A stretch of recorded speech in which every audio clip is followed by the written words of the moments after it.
ಯಾವುದಾದ್ರೂ ಯೂನಿಕ್ ಗಾಡಿನ ನೋಡಿದಾಗ ಈ ಗಾಡಿನ ಹೇಗೆ ತಯಾರು ಮಾಡಿರಬಹುದು ಅಂತ ಒಂದು ಥಾಟ್ ಬಂದಿರುತ್ತೆ. ಹಾಗೇನೆ ಸ್ಟಾರಿಯಾ ಗಾಡಿನ ನೋಡಿದವರು ಕೂಡ ಇದರ ಮ್ಯಾನುಫ್ಯಾಕ್ಚರಿಂಗ್ ಪ್ರೋಸೆಸ್ ಹೇಗಿರುತ್ತೆ ಅಂತ ಯೋಚನೆ ಮಾಡಿರ್ತಾರೆ. ಅದಕ್ಕಾಗಿ ನಮ್ಮ ಪ್ರತಿನಿಧಿ ರಾಹುಲ್ ನಿಮ್ಮ ಕುತೂಹಲಕ್ಕೆ ಬ್ರೇಕ್ ಹಾಕಿ ಸ್ಟಾರಿಯಾ ಕನ್ವರ್ಷನ್ ಯೂನಿಟ್ ನಿಂದಾನೇ ಒಂದು ರಿಪೋರ್ಟ್ ಅನ್ನು ಕೊಟ್ಟಿದ್ದಾರೆ. ಬನ್ನಿ ನೋಡೋಣ.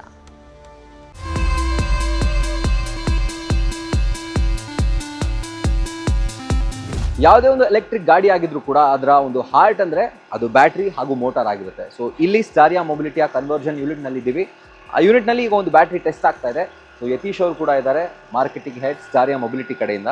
ಸೊ ಯತೀಶ್ ಅವರೇ ಹೇಳಿ, ಯಾವ ಟೆಸ್ಟಿಂಗ್ ನಡೀತಾ ಇದೆ, ಯಾವ ಥರ ಟೆಸ್ಟ್ ನಡೆಯುತ್ತೆ ಬ್ಯಾಟ್ರಿಗಳ ಮೇಲೆ? ರಾಹುಲ್, ಯಾವುದೇ ಒಂದು ಮ್ಯಾನುಫ್ಯಾಕ್ಚರಿಂಗ್ ಯೂನಿಟ್ಗೆ ಹೋದರೆ ಅಲ್ಲಿ ಕ್ವಾಲಿಟಿ ಅನ್ನೋದು ಒಂದು ಮೇನ್ ಎಲಿಮೆಂಟ್ ಆಗಿರುತ್ತೆ. ಸೊ ಇವಾಗ ನಾವು ಯಾವುದೇ ಒಂದು ಮೋಟ್ರ್ ಅಥವಾ ಕಂಟ್ರೋಲರು ಏನೇ ಮಾಡಿದ್ರು ಇದನ್ನು ಎಡಿಡೈನೋ ಅಂತ ಕರಿತೀವಿ. ಸೊ ಇದ್ರ ಮೇಲೆ ಟೆಸ್ಟಿಂಗ್ ನಡೆಯುತ್ತೆ. ಮೋಟರ್ ಕೆಪಾಸಿಟಿ ಏನಿದೆ, ಬ್ಯಾಟ್ರಿ ಎಷ್ಟು ಪರ್ಫಾರ್ಮೆನ್ಸ್ ಇದೆ, ಎಲ್ಲ ಇಲ್ಲಿ ಚೆಕಿಂಗ್ ನಡೆಯುತ್ತೆ. ಇದಾದ ನಂತರ ಚೆಕಿಂಗ್ ಆದಮೇಲೆ ಅದನ್ನು ಕ್ವಾಲಿಟಿ ರೂಮ್ಗೆ ಹೋಗ್ಬಿಟ್ಟು ಅಲ್ಲಿ QC ಓಕೆ ಮಾಡಿ ಕಳಿಸಿದ್ಮೇಲೆ ಗಾಡಿಗಳಿಗೆ ಇನ್ಸ್ಟಾಲ್ ಮಾಡಿ ಅದನ್ನ ಡೆಲಿವರಿ ಮಾಡೋಕ್ಕೆ. ಸೊ ಅಂದ್ರೆ ಪ್ರತಿ ಗಾಡಿ ನಾವೇನು ನಿಮಗೆ ಕೊಡ್ತೀವಿ ಅಂದ್ರೆ ಸ್ಟಾರಿಯಾ ಮೊಬಿಲಿಟಿ ಕೊಡ್ತೀವಿ, ಅದು ಎಲ್ಲ ಗಾಡಿಯ ಪ್ರತಿಯೊಂದು ಬ್ಯಾಟ್ರಿ ಹಾಗೂ ಮೋಟರ್ ಎಲ್ಲವೂ ಚೆಕ್ ಆಗುತ್ತೆ. ಆಲ್ಮೋಸ್ಟ್ ಪ್ರತಿಯೊಂದು ಮೋಟರ್ ಕೂಡ ಟೆಸ್ಟ್ ಆಗಿಯೇ ಬರೋದು. ಓಕೆ, ಸೊ ಅದಾದ್ಮೇಲೆ ಮತ್ತೆ ಇನ್ನೊಂದು ಪ್ರೋಸೆಸ್ ಇರುತ್ತೆ, ಕ್ವಾಲಿಟಿ ಕಂಟ್ರೋಲ್ ರೂಮ್ ಅಲ್ಲಿ. ಸೊ ಇಲ್ಲಿ ಇವ್ರೇನು ಟೆಸ್ಟಿಂಗ್ ಮಾಡ್ತಾರೆ, ಈ ರಿಪೋರ್ಟ್ ನ ತಗೊಂಡೋಗಿ ಅಲ್ಲಿ ಕ್ವಾಲಿಟಿ ಕಂಟ್ರೋಲ್ ಯಾರು ಇರ್ತಾರೆ ಅವ್ರಿಗೆ ಸಬ್ಮಿಟ್ ಮಾಡ್ತಾರೆ. ಅವ್ರು ಅದರಲ್ಲಿ ಕ್ಯಾಲಿಬ್ರೇಟ್ ಮಾಡಿ ಅದನ್ನ ಚೆಕಿಂಗ್ ಮಾಡಿ ಎಲ್ಲ ಮಾಡಿ QC ಓಕೆ ಅಂದಮೇಲೆ ಗಾಡಿಗಳಿಗೆ ಇನ್ಸ್ಟಾಲ್ ಆಗುತ್ತೆ.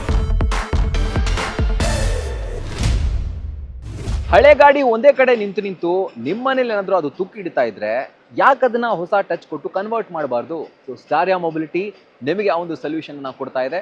ಸೊ ಖಂಡಿತವಾಗ್ಲೂ ನಿಮ್ಮ ಹಳೆ ಗಾಡಿಗೆ ಹೊಸ ಟಚ್ ಅನ್ನ ನೀವು ಪಡ್ಕೊಂಡು ಎಲೆಕ್ಟ್ರಿಕ್ ವೆಹಿಕಲ್ ಆಗಿ ಕನ್ವರ್ಟ್ ಮಾಡಿ ಅಂತ ಹೇಳ್ತಾ, ಕ್ಯಾಮ್ರಾ ಪರ್ಸನ್ ಮಂಜು ಹೊಸಕೋಟೆ ಜೊತೆ ರಾಹುಲ್ ದಯಾನ್, ನ್ಯೂಸ್ ಫಸ್ಟ್, ಬೆಂಗಳೂರು.